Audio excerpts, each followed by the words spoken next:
What do you think of when you think of freedom? Do you think of the ability to have a vast array of choices of what you can buy because of the amount of your disposable income? Or maybe the ability to express your individuality through your possessions? I think a lot of us hold these views. The more ability that we have to buy things, the easier that life becomes, or so we think. And when life is easier in a financial sense, because we have more money, we believe that we have freedom. And this is especially true in the US because we hold the idea of freedom in such high regard. I mean, it's literally what we're known for. But when we look at our lifestyles, are we actually free or are we slaves? This idea of being able to buy whatever we want can be a trap. And it often leads us down the road of consumerism. Getting those really quick, cheap dopamine hits, we continue to chase them.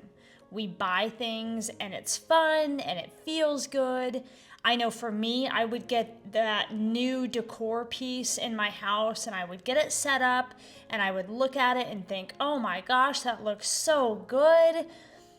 But all that did was just lead me to seeing the space where I had new stuff and then seeing the other spaces around my house that lacked in whatever sense and feeling that pull for that quick dopamine hit again. And around it went. Let me know if you can relate to this. If you've seen my other videos, then you know that that is what I call basketing. Consumerism is not freedom. Consumerism is this idea that our personal happiness and our social status are tied to our ability to buy things, which in turn fuels this system of endless production and consumption, and often it's at the expense of our own well-being. It's a form of slavery. And the numbers show it. As of the second quarter of 2025, and I will link this down below for you guys to reference, American credit card debt is up to $1.2 trillion, which is the highest it's been in over a decade.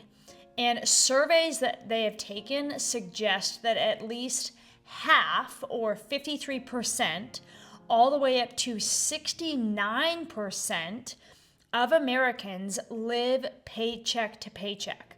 So this means that they're having to either fill the gaps between pay periods by pulling money from their savings or using a credit card to float things to make ends meet until they get paid again. And I realize that a lot of us are living this way because of inflation and or because our income hasn't increased enough to keep up with that inflation. And these are absolutely real problems that we can't necessarily do anything about, but we do have a responsibility and a choice in how we navigate those situations as well. Because I think that many of us have become accustomed to a certain lifestyle and we're just not willing to lower our standard of living, even though we can't afford the standard of living that we have right now. And unfortunately, we are not encouraged to watch our spending. We're not encouraged to be responsible with our resources or pull back when the circumstances need it. But rather, we're just encouraged in our desire to spend money and to acquire new things. I mean, you can look online. There are thousands and thousands of videos of influencers telling you why you need, and I put need in quotations there, why you need this thing or that thing, and they make it so appealing and they seem so convincing that we actually believe that these things will improve our lives. They'll make our lives easier. Our lives will genuinely be better if we have these products. Now, I'm not bashing influencers, okay? I understand it's their job. Now, whether or not it's a morally wise career choice is a whole nother topic that we won't get into right now, but I get it. It's their job and I understand. But we need to be that much more aware of what we're exposing ourselves to, because when what we watch influences what we do and the decisions that we make. So here's the cycle. We watch or we see, and then we desire, and then we buy, and more often than not, we rack up debt to acquire those things in the process. And this is where the slavery comes in. Because when we live beyond our means, we have to work more than we would have to otherwise in order to pay back the debt that we accrued buying those unnecessary purchases. Proverbs 2:27 couldn't make this more clear. It says, "The rich rule over the poor, and the borrower is slave to the lender." And even if we're not racking up debt in the process of buying all of these things, often our desire to acquire things keeps us enslaved to the constant shopping mentality. And it may not be that you're physically going out and buying things, but instead we become captive to our phones because we're hunting online for that next thing. I just came out of a season of life where this was me. Quite literally, all of my free time was spent looking at things that I wanted to buy to complete, again in quotations, to complete my house. Now, for you, it might not be your house. It might be your wardrobe. It might be your makeup collection. I mean, there are so many things that we can constantly pine after. But once we start down the road of wanting things, it can snowball so fast that we lose sight and it gets completely out of control. I talked about this in my last video, which you can watch after this one if you would like to. I'll make sure to link it down below. It was the most vulnerable video I have ever made, but I really do feel like other people could benefit from what I went through. So I will leave that down below for you guys. In addition to seeing things and then desiring things, another big part of the consumerism problem that we have today stems from planned obsolescence. And I'm sure that you guys are familiar with what this is, but in the event that you are not, it's basically a strategy of deliberately ensuring that the current version of a given product will become out of date or useless within a known period of time, which ensures that we as consumers will actively seek out replacements in the future, which in turn increases demand. A perfect example of this are our cell phones. It is impossible, or at least extremely difficult, to replace things like a battery or a screen on an, let's say, iPhone. So if our battery or our screen needs to be replaced, often it's so much easier to just upgrade our phone, but this traps us in several ways. So not only do we have to pay for a new phone, it often comes with a contract that we're required to sign and then a period of time that we have to make payments on that new device. So the phone isn't actually free in the first place. Or I've often seen it where if you decide to pay the device off early, they'll actually take back the credits that they gave you for buying that phone, and then you have to pay the difference. It's completely ridiculous. Clothing is another area where planned obsolescence is super obvious. The fast fashion industry makes products of really cheap and poorly constructed material that doesn't usually last but for a few months. Not to mention the absolute atrocious pay and work conditions for the people who work there. That is why I absolutely refuse to shop at places like Temu or Shein. If you go down the rabbit hole of how those places are ran, you will see that that is not a place where you want to spend your money either.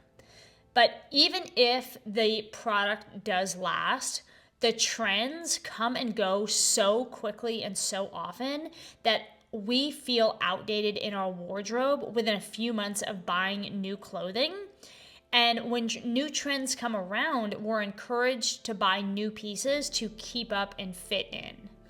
To make matters even worse, we're encouraged to buy heavily every quarter with the change of the seasons. So many of the things that we wore, let's say last fall, aren't in style this fall. So we feel the need to buy what's on trend. And it's literally a never-ending cycle. So when we buy, we should, number one, buy the highest quality that we can afford.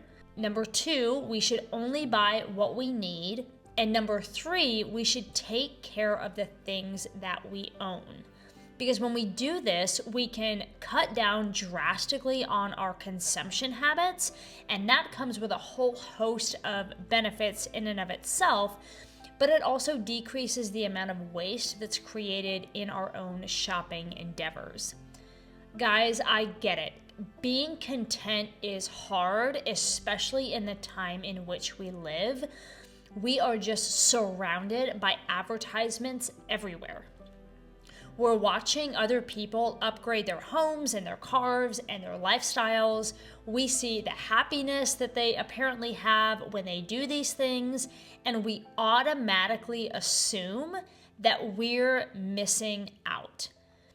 And it used to just be your next door neighbor or maybe the people in your social circle, but now you're literally seeing people on the other side of the world upgrade their lifestyles. It's just gotten so out of hand and completely ridiculous. But the thing that we need to really keep in mind when we automatically assume that we're missing out is we don't know the other side of that highlight reel, of that story that those people are sharing.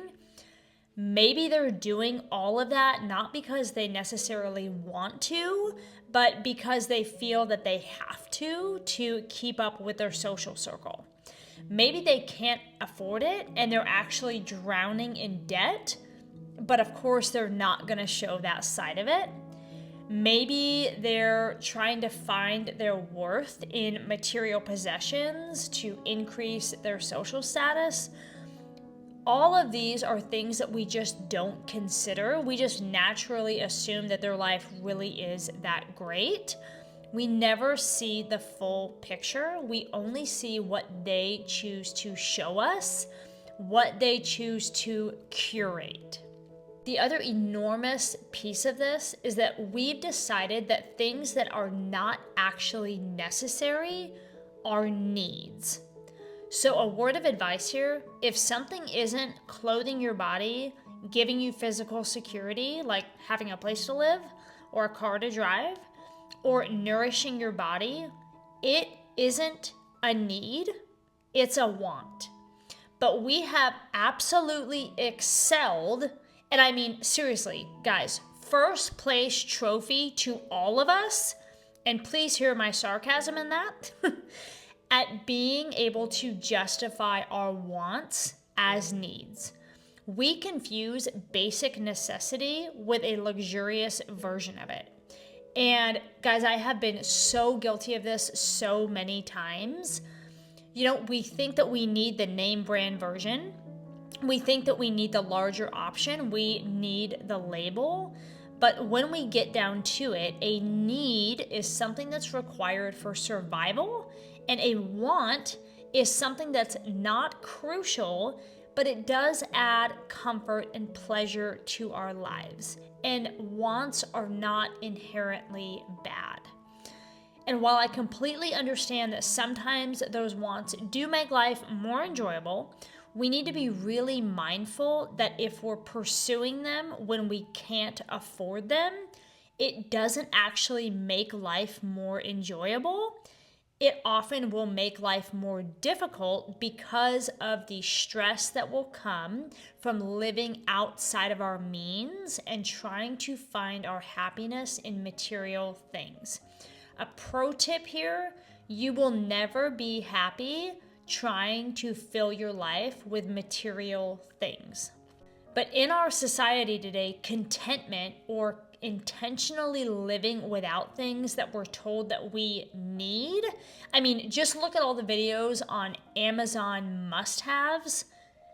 I could go off on a whole tangent about this, but the Amazon must-haves that you see are so ridiculous. Like, you must have this throw pillow, and you must have this throw blanket, and you must have these jeans.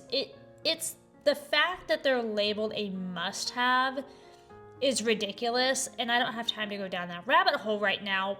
So when we choose to live without those things that we're told will make our lives better, or even more common, I think, is that it'll make our lives more convenient. When we choose to go without those, it really is an act of rebellion. It's a statement that says to the world that I am enough without the things I'm being told to buy.